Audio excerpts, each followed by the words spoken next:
Today we are reading from Srimad Bhagavatam, first canto, chapter 19, verse 37. Atha prichhami samsiddhim yoginam paramam gurum purushasyeha yatkaryam mriyamanasya sarvata. So that's the verse. We have it? Okay. Atha prichhami samsiddhim. Atha prichhami samsiddhim. Yoginam paramam gurum. Yoginam paramam gurum.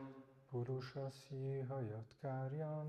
Purushasyeha yatkaryam. Mriyamanasya sarvata. Mriyamanasya sarvata. Atha prichhami samsiddhim. Atha prichhami samsiddhim. Yoginam paramam gurum. Yoginam paramam gurum. Purushasyeha yatkaryam. Purushasyeha yatkaryam. Mriyamanasya sarvata. Mriyamanasya sarvata. Devotees? Atha prichhami samsiddhim. Atha prichhami samsiddhim. Yoginam paramam gurum. Yoginam paramam gurum. Purushasyeha yatkaryam. Purushasyeha yatkaryam. Mriyamanasya sarvata. Mriyamanasya sarvata. Atha prichhami samsiddhim. Atha prichhami samsiddhim. Yoginam paramam gurum. Yoginam paramam gurum. Purushasyeha yatkaryam. Purushasyeha yatkaryam. Mriyamanasya sarvata. Mriyamanasya sarvata. Atha prichhami samsiddhim. Yoginam paramam gurum. Purushasya yatkaryam. Mriyamanasya sarvata. Thank you. Atha, therefore, prichhami, beg to inquire. Samsiddhim, the way of perfection. Yoginam, of the saints. Paramam, the supreme. Gurum, the spiritual master. Purushasya, of a person. Iha, in this life. Yat, whatever. Karyam, duty. Mriyamanasya, of one who is going to die. Sarvata, in every way. Translation by Srila Prabhupada. You are the spiritual master of great saints and devotees. I am therefore begging you to show the way of perfection for all persons, and especially for one who is about to die. Please repeat after me. You are the spiritual master. You are the spiritual master Of great saints and devotees. I am therefore begging you to show the way of perfection for all persons, and especially for one who is about to die. Srila Prabhupada's purport. Unless one is perfectly anxious to inquire about the way of perfection, there is no necessity of approaching a spiritual master. A spiritual master is not a kind of a decoration for a householder. Generally, a fashionable materialist engages a so-called spiritual master without any profit. The pseudo-spiritual master flatters the so-called disciple, and thereby both the master and his ward go to hell without a doubt. Maharaj Parikshit is the right type of disciple because he puts forward questions vital to the interest of all men, particularly for the dying man. The question put forward by Maharaj Parikshit is the basic principle of the complete thesis of Srimad Bhagavatam. Now let us see how intelligently the great master replies. Such a lovely. One more time, the verse. Ata prichami samsiddhim yoginam paramam gurum purushasyeha yatkaryam mriyamanasya sarvata. You are the spiritual master of great saints and devotees. I am therefore begging you to show the way of perfection for all persons, and especially for one who is about to die. Om Agyanati Mirandasya Gyanan Jana Shalakaya Chakshur Unmilitam Yena Tasmai Shri Gurave Namaha. Mukam Karoti Vacham Pangum Langayate Girim Yat Kripatamaham Vande Shri Gurum Dinatarinam. Vanchakapatarubhyascha Kripa Sindhubhya Evacha Patitanam Pavanebhyo Vaishnavebhyo Namo Namaha.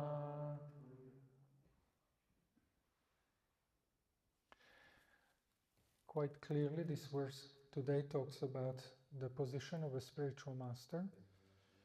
And today I'm going to go through a few points in this regards. If we have time, we will talk about the 5 ways the spiritual master interacts with the student. It's at the very end of my notes, so don't get upset if we don't get there, but it's a very interesting topic. Nevertheless, let's start.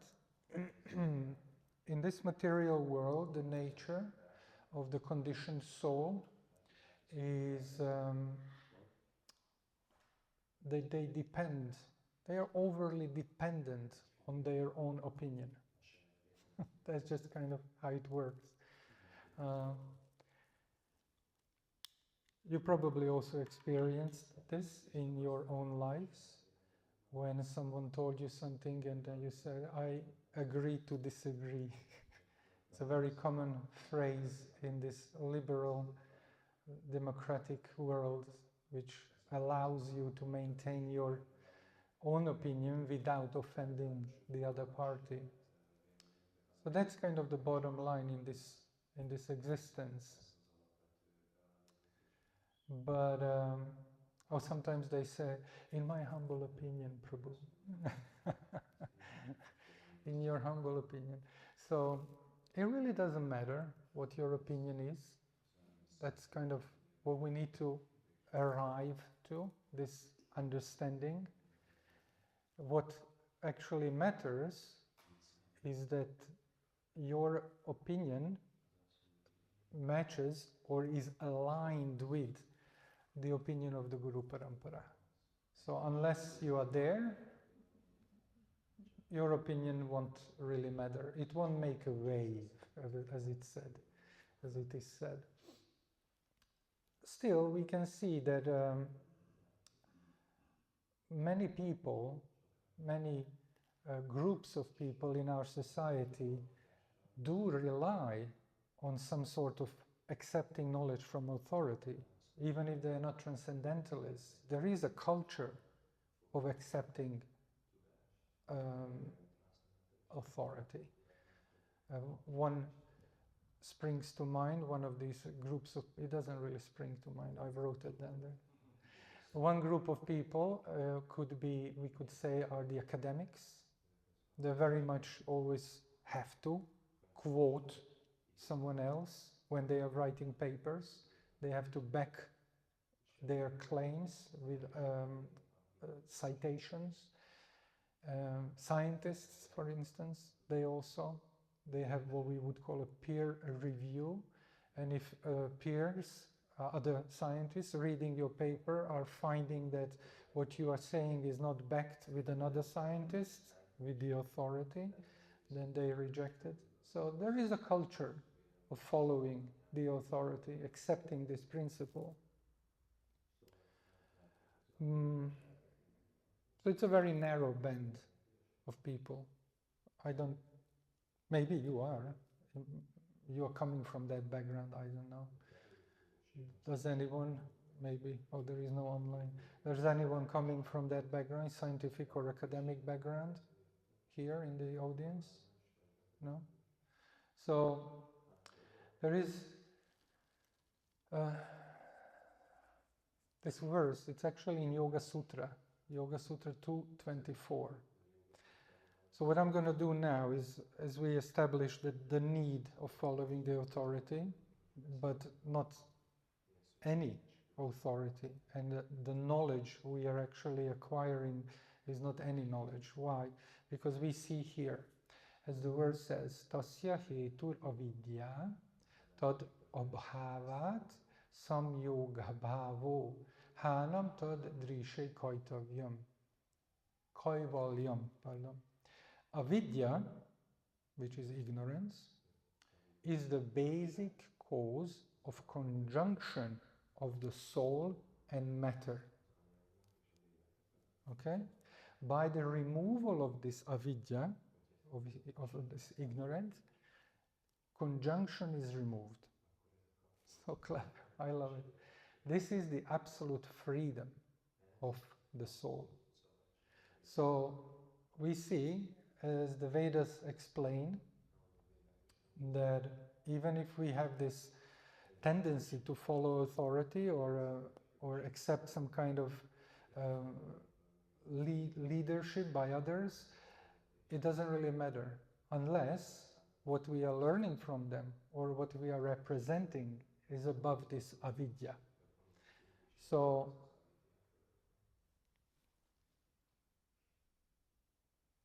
the jiva, the spirit soul, has to arrive in his journey throughout this samsara, the repeated birth cycle of birth and death. The jiva has to arrive at the point where he has to accept this fact that I need knowledge, transcendental knowledge, which will then untangle me from the matter. It's a long journey. It's a very long journey. And we are here very fortunate that actually we are knocking at the door. Atato Brahma Jigyasa. Now is the time to inquire about the absolute Brahman. So always consider this when you interact with your fellow friends and other devotees, that we have traveled innumerable, I can't even start expressing, so like forever almost feels like, forever time until we reach this point, that now, okay, who am I? What is this body? What's happening around me? Who is controlling everything? So this is a very, very fortunate, very, very glorious moment in everyone's life. And just before you start cheering, every moment in our devotional life should be felt like this. If we start thinking, oh, I'm already here, I know everything, I know, then the inquiring stops, and that's not good. So we have to wake up every morning with this feeling of, I want to learn, I want to understand. What will Krishna give me today? How will I advance? How will I improve? How will I realize what I'm learning? This makes sense so far? So it's a journey, continuous journey.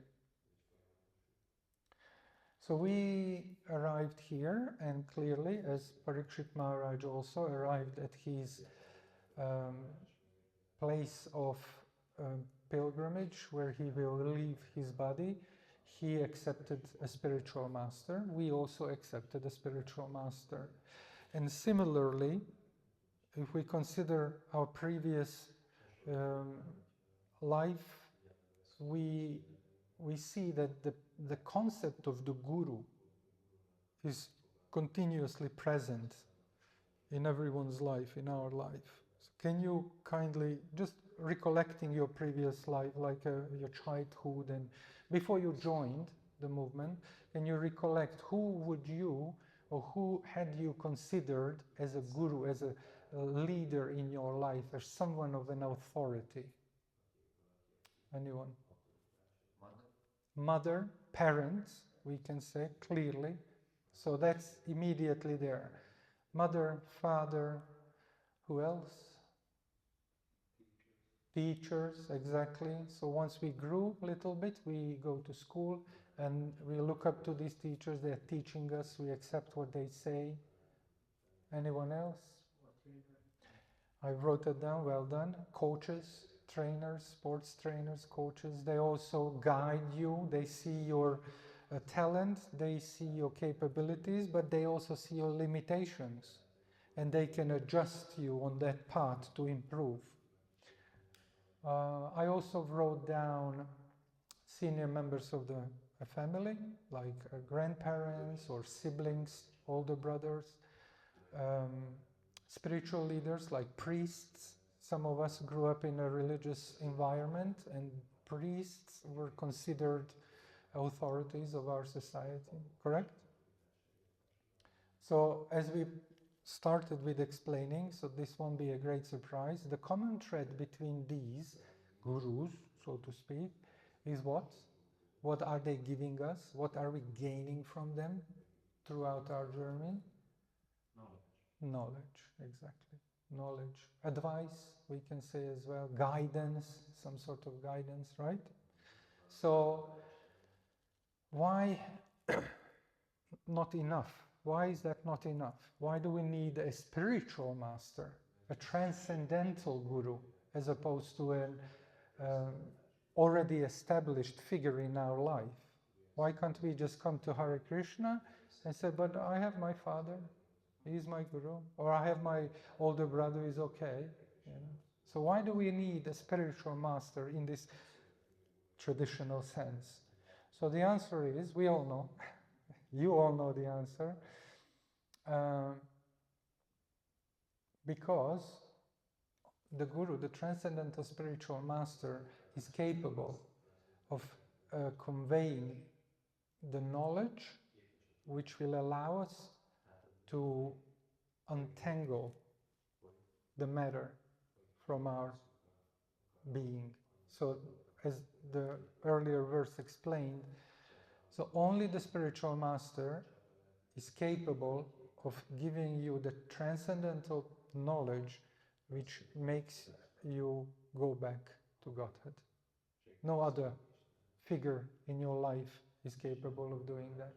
Everyone else will be able to help you in karma, in jnana, even in yoga, but not in bhakti. So that's something only a spiritual master can give you.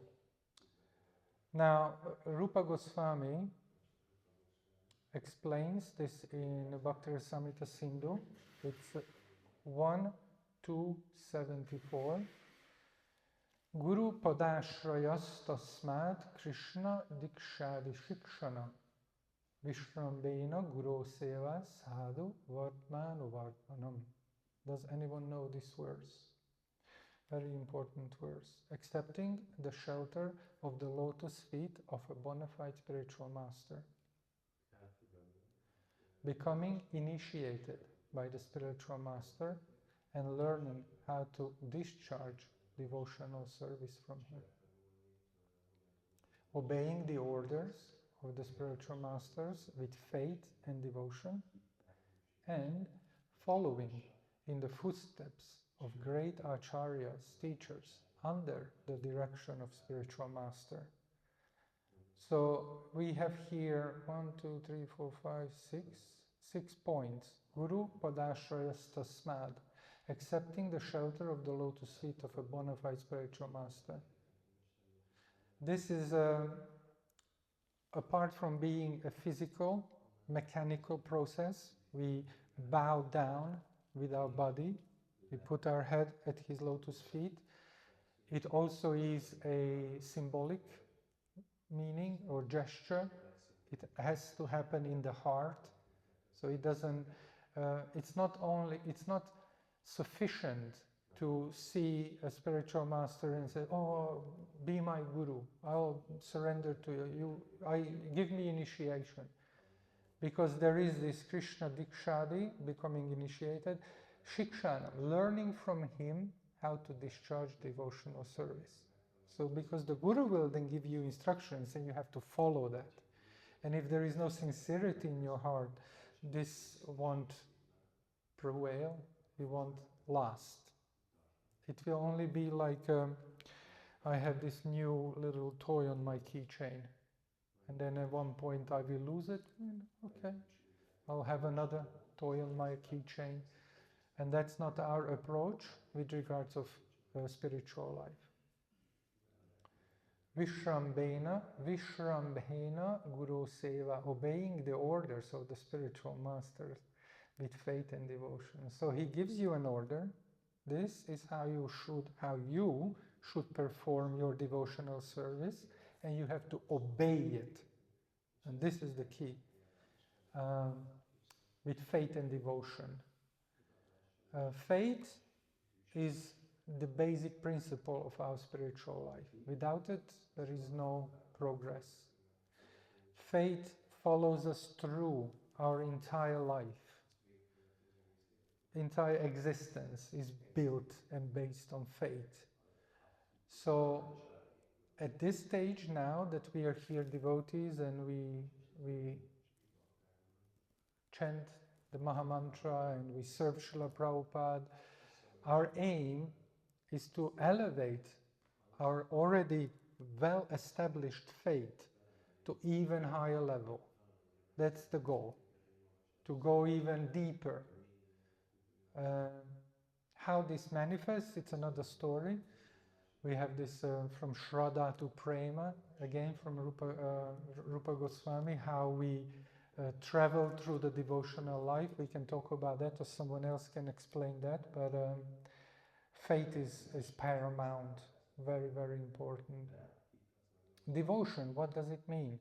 Obeying the orders of the spiritual master with faith and devotion. Do we have devotion? Do I now pick this glass with devotion?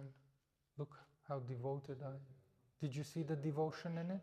So how can we say that something what we do contains devotion? Is it visible, first of all? It's a trick question. Can you see devotion? We can see indications of devotion. Indication, yes. Yeah, indication. Devotion is visible because devotion is hidden in the details. For us, how we can express devotion to Krishna and to spiritual master is that we pay attention to the details.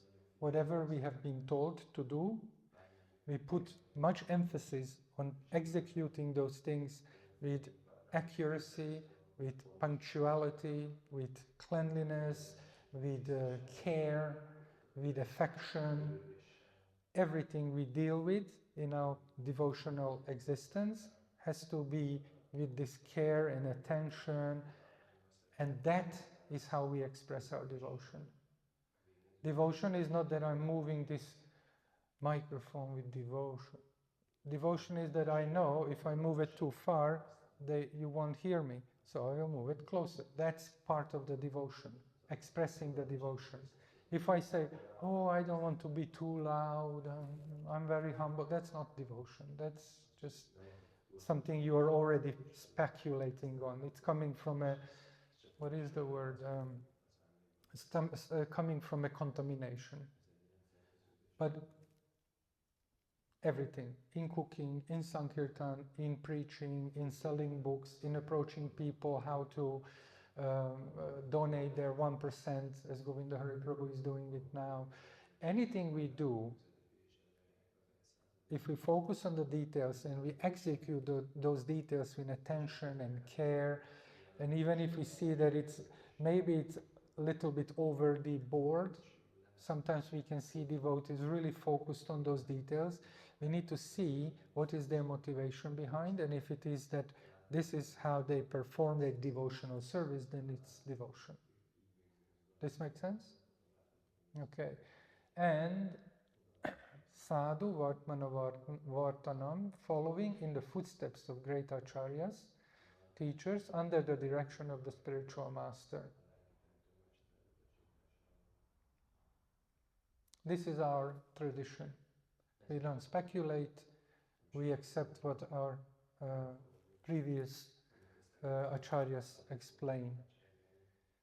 We are very fortunate that we are just a generation after we could say a generational acharya. We are not just after a guru, we are after an acharya, which is Srila Prabhupada, who actually very mercifully conveyed this complex and vast knowledge in a very easy and digestible manner. So without Srila Prabhupada's interpretation, we wouldn't understand it. There is no chance. Not even Bhaktisiddhanta Maharaj. We wouldn't even understand, let alone Bhaktivinoda Thakur. But Prabhupada, in his commentaries, everything, and when we say everything, we really mean everything, is explained.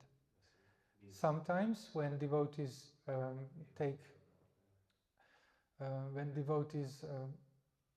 reach a certain maturity and they advance in spiritual life, they start seeing seemingly simple purports with much deeper insights.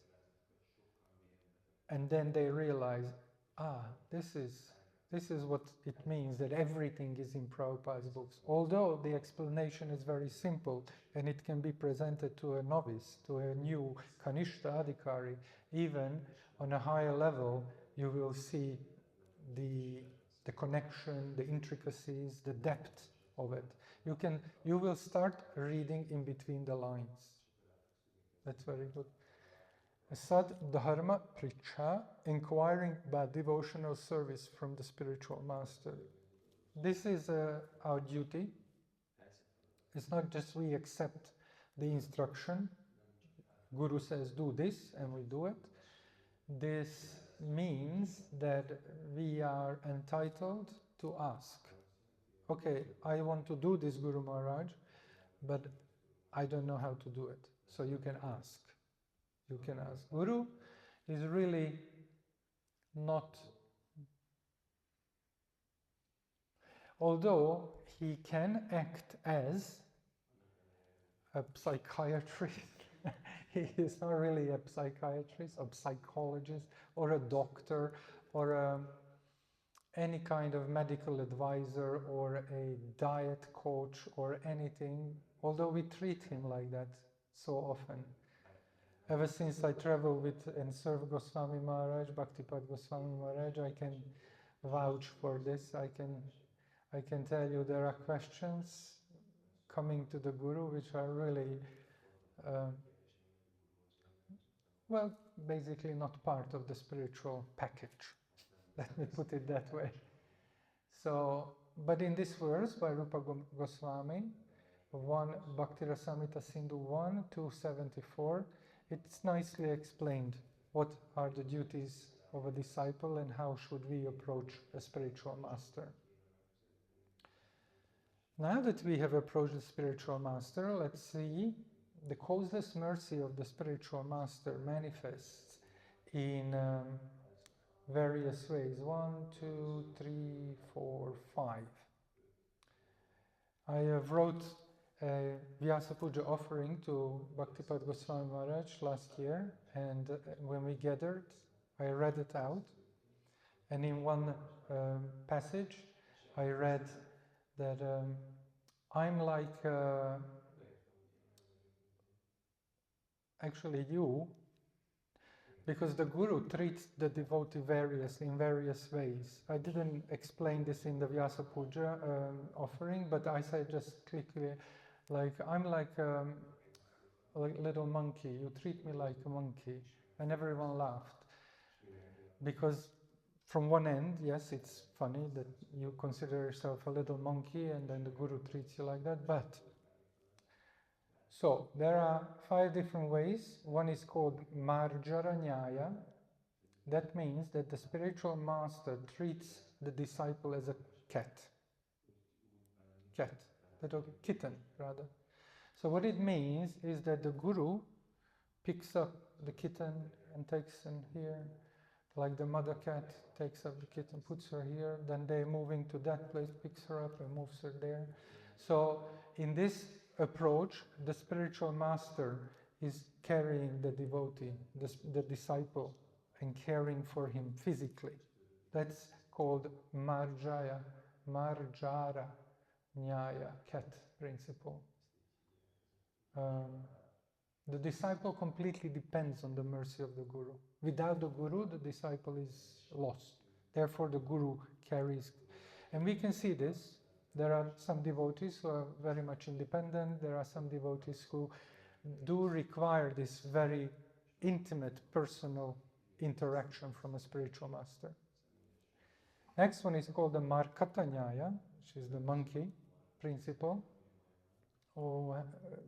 Some of you have been in India. Who has been in India? All of you? We saw monkeys, and then we saw little monkeys on the back of the mother.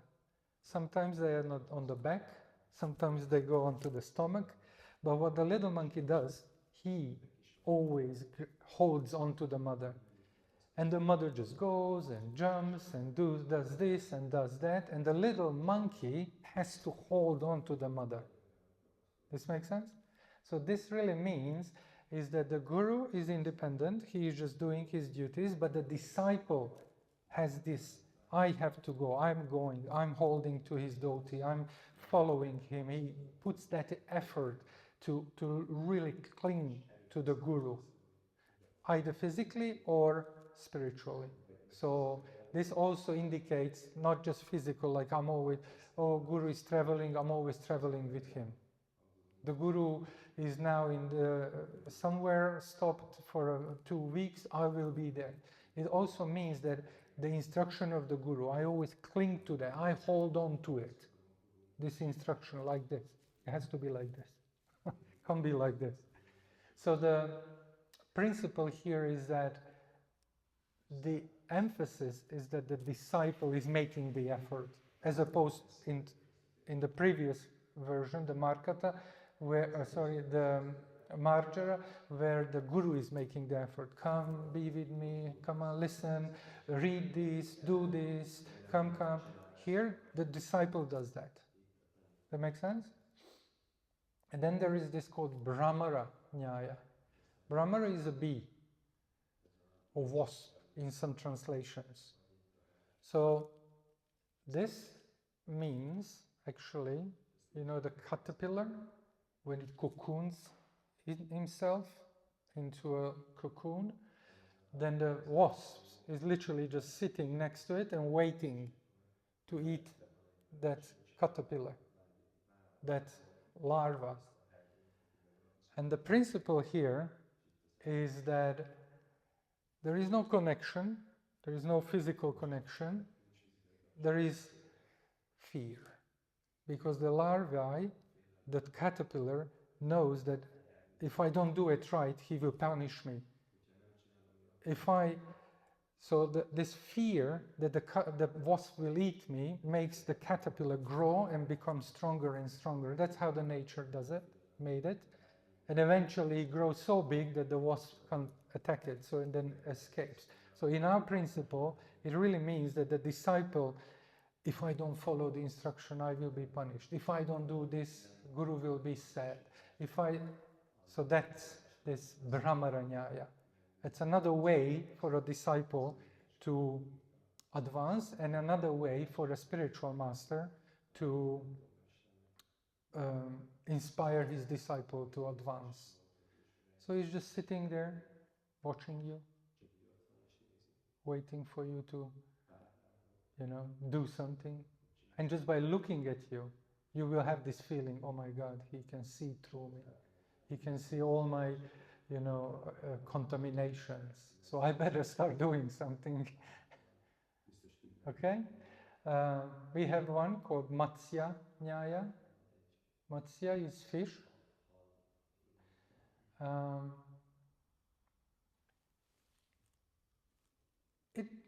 we can say, although all these aspects of the spiritual master exist sometimes simultaneously, and we can pick up one or two or many examples of one or the other, but in general, how the spiritual master is treating his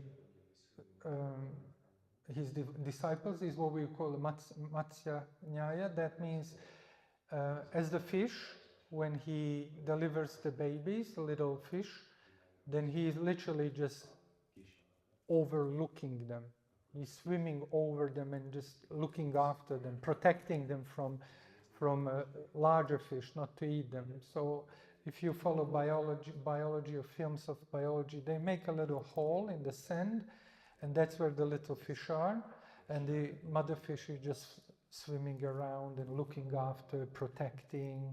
So this is what our spiritual master does with us. He gives us this wonderful environment where we are safe, but he's continuously overseeing this, overlooking and protecting us from above. And sometimes he interacts on other levels, as we explained. This is good. And the last one, few of us experience this, not many of you, but there is something called the kurma nyaya. Who knows what kurma is? Technisch, tortoise. It is actually a tortoise, not a turtle. Or the other way around. Which one is in the water? Turtle is on the... turtle or tortoise? So turtle, we are talking about turtles. Because this is what the turtle does, sea turtle. They go onto the sand, they lay their eggs, and they leave. They live forever. They don't return, they don't raise the children, they don't sit on the nest, they don't do anything, but yet still we see the phenomenon that the eggs hatch, the little tortoise come out of the sand, run to the water, and they live. So how is this possible? It's possible because the tortoise always meditates on those eggs. He always thinks about them, and this power makes them grow and rise and survive. So similarly, a spiritual master has this relation with his disciples that he is just thinking of them. He is not doing anything with them physically, but he's always meditating positively. He always prays for his disciples' well-being, always thinks of them. So we are very fortunate here in Hungary, in this yatra, that we have spiritual masters who are physically here, and then we can interact with these spiritual masters, starting with Srila Shivara Maharaj, and now we have the second generation, Bhaktipada Goswami Swami Maharaj, and we can interact with these spiritual masters. But some of us, like my spiritual master, is only visiting occasionally, and sometimes he is not even visiting. What it really means is that he has accepted me, and physically is not here in this country, but I know that he's always thinking of me. He's always thinking of me positively. He prays for me, for my well-being, and this mercy, this connection allows me to advance and progress in spiritual life. So this verse today is a beautiful example of, or these verses we read prior, is a beautiful example of how we surrender to a spiritual master, what is required to surrender. The qualification of a spiritual master was explained, and now the disciple and the spiritual master are sitting face to face, and now we will, as Srila Prabhupada said in the purport, wonderful, so personal, no? So sweet, he said, now let us see how intelligently the great spiritual master replies. So this is where we are now. Oh, wonderful, I'm on time, thank you. Do you have any questions or any comments? Kirtan Ras Prabhu. Well, I have two questions, but let's see the time and everything. First question, you mentioned that when we are trying to understand if there is devotion involved, then you said that we pay attention to the details. And so you mentioned that this could be a sign of devotion, but it could be also a sign of something else. So what would be that something else, and how to avoid that in our own life? This maybe too much attention to the details, or how to see it in others also, that we can be guided nicely.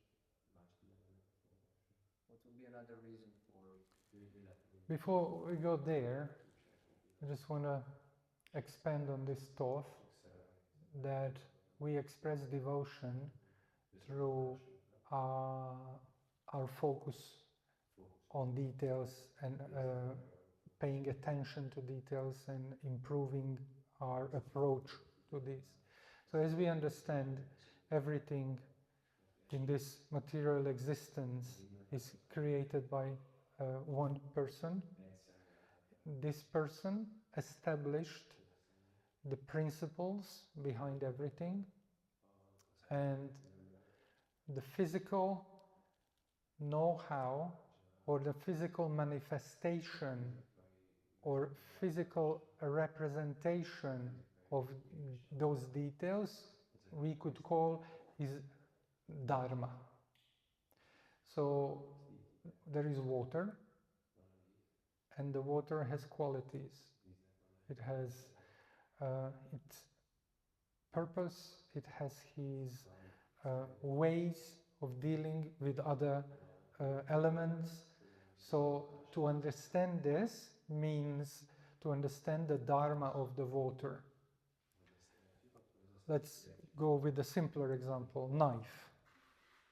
So there is a physical manifestation of something, and that item has his own dharma. The dharma of a knife is to what? Cut. That is the dharma of the knife. If I understand this, if I understand this principle, I will then engage this item according to its dharma. If I don't understand this, I will not engage it according to the dharma. I will misuse it.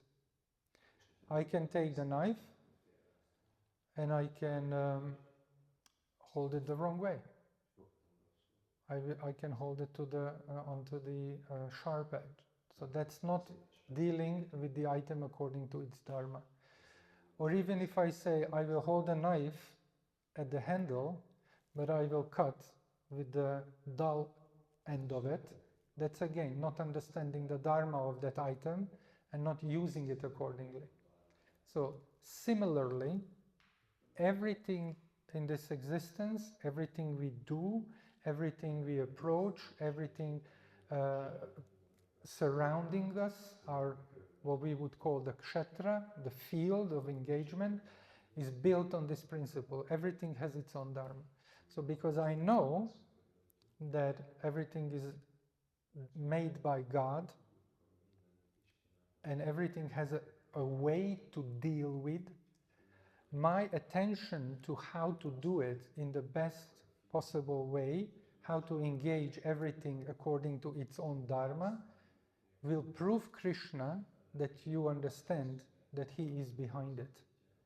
It means that you are paying attention to this core principle. So if we have this item here, this table for the bookshelf, for the books or laptops, but we start banging it left and right, you see, here, and we just twist it and turn it.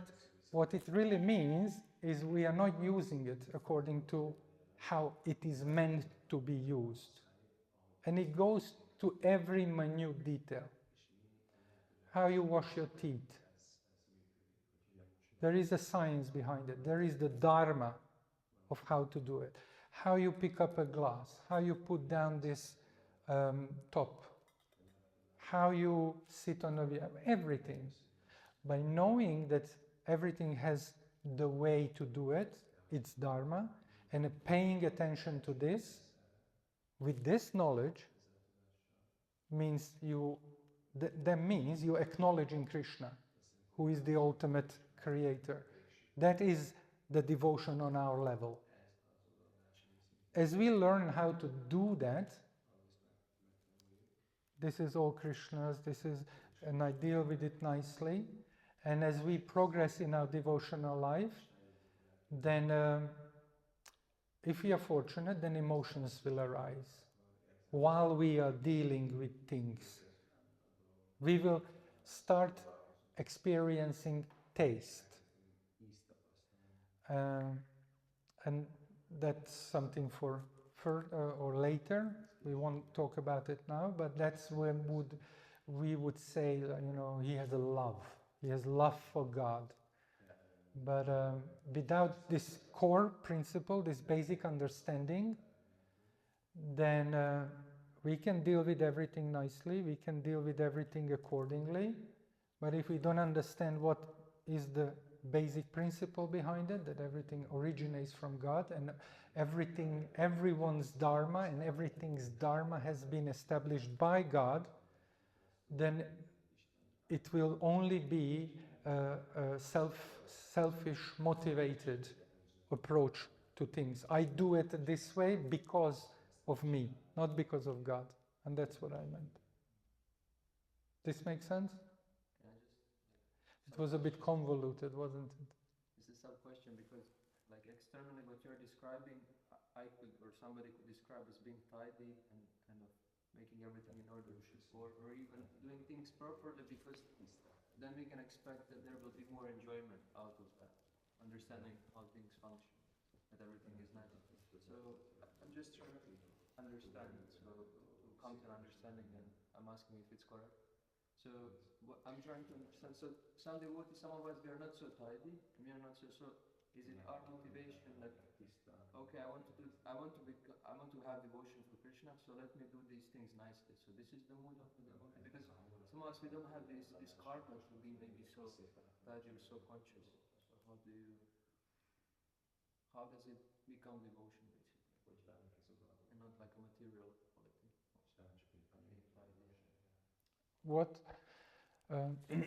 How anything becomes devotional is by connecting it to God, to Krishna. So that's the basic principle.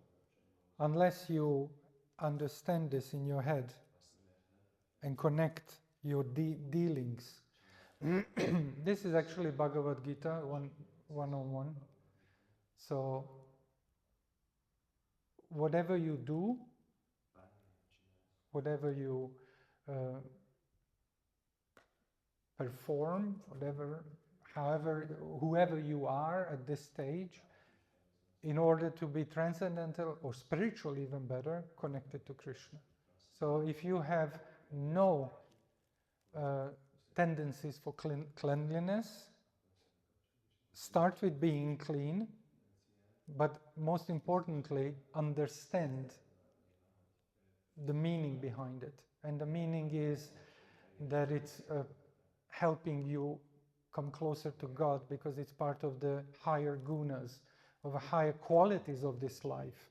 If you want to explain it to someone who is not necessarily a devotee already, you can say you can live your life on the various levels of quality, and living life on a higher qualitative level would allow you to go even higher to what we would call a transcendental realm.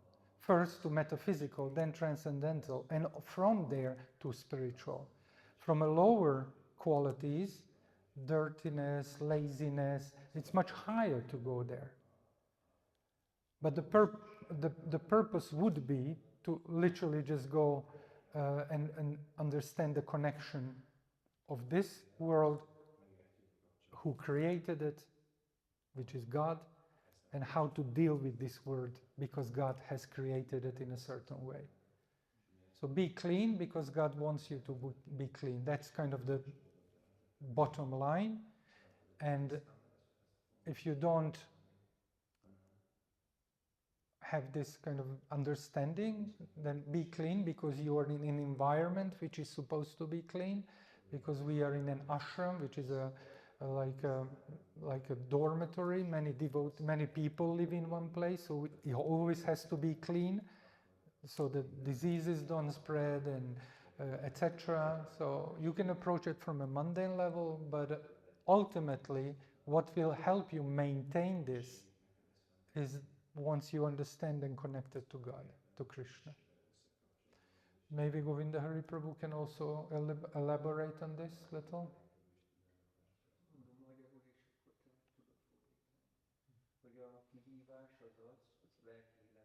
The challenge in spiritual life is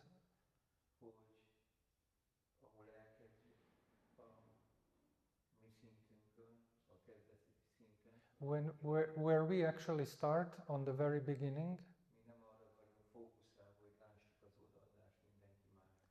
We are not actually focused on seeing devotion in everyone else.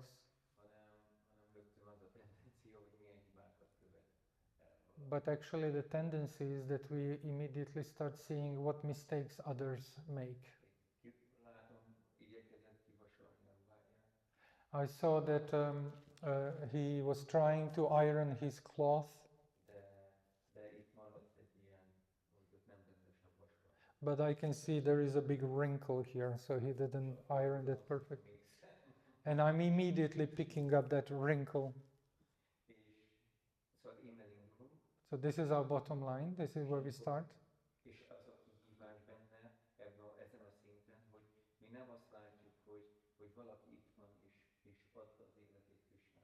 So this is the challenge, that we don't see that someone is here and he gave his life to God, Krishna, to Srila Prabhupada, but we see what type of mistakes they are committing. But when we advance spiritually,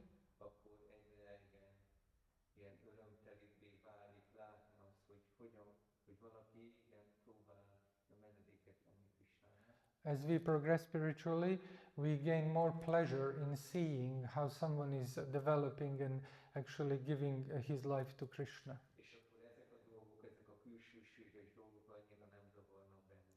So consequently, these external things start less bothering us. And we don't see these individuals in this way. But we understand if they actually stick to the process, then we understand that because the process is so potent, that eventually he will change.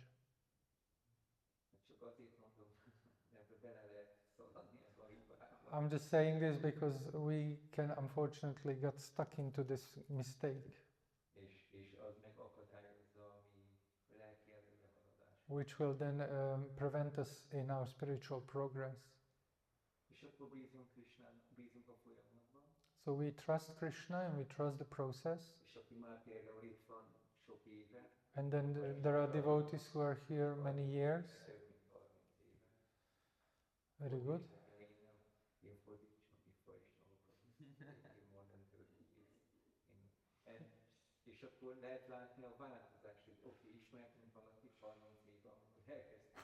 And then we can physically see the change. We knew him from 30 years ago.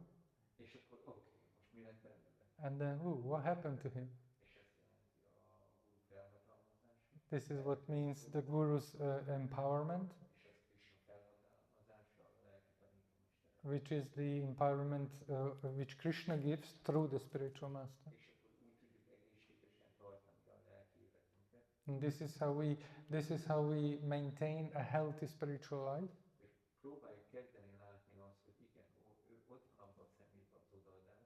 That we try to see that yes, there is devotion in this individual. Maybe he makes many mistakes and he looks like and all these details.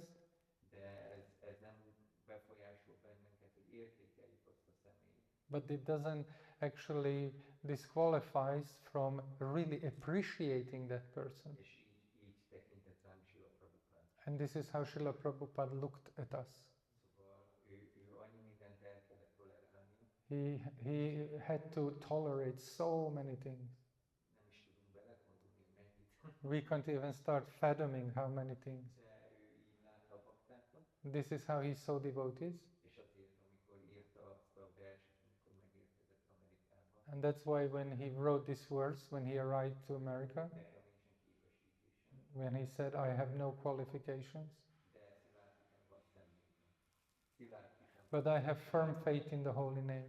És akkor Srila Prabhupád biztatta, inspirálta a baktákat, hogy énekeljék a Szent Nevet. Therefore, Srila Prabhupada encouraged the devotees to chant the holy name. És akkor ő tudta Srila Prabhupád, mert öntözve van a nap, Srila Prabhupada knew, because if you water the seed, és akkor ő már látta, hogy mivé válnak majd. and then he already foresaw what will come out of them, De mi nem látjuk. but we can't see. És ha ott az irigység a szívünkben, And if we have envy in our heart, és akkor valakin ott van egy szép virág, majd nyilvánul, and if someone on someone a beautiful flower appears, jósan le akarjuk vágni, eldobni a Szent. we quickly want to actually cut that flower and throw it into the bin.